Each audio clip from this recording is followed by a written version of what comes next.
Ganitong luto naman guys, ang subukan nyo yung isdang galunggong saka yung ating pork liempo, pinagsama ko na. Talagang napakasarap to guys.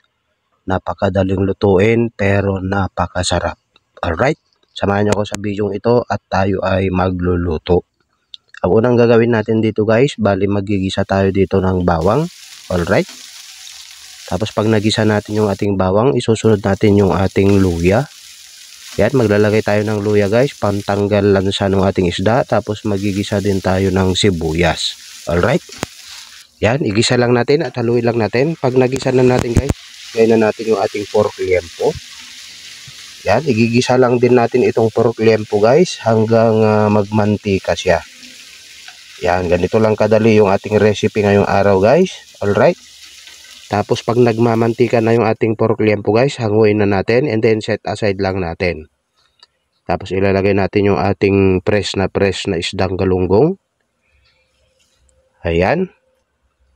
Ayan, ilagay lang natin.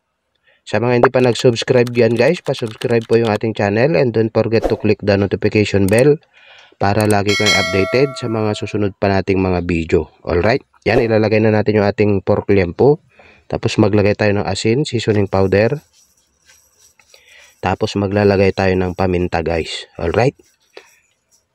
Ayan, tapos maglalagay tayo ng suka. Tapos maglalagay tayo ng soy sauce.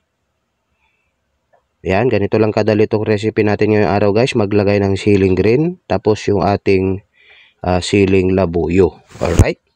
Maglagay ng tubig guys. Tapos ang gagawin natin, takpan natin. Iluluto lang natin ito guys ng kahit mga 20 minutes. Alright. After 20 minutes guys, ito na. May masarap ka ng ulam. Yung ating isdang galunggong saka yung ating pork liempo.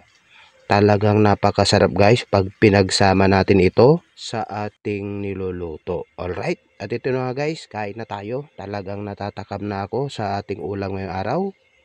Thank you.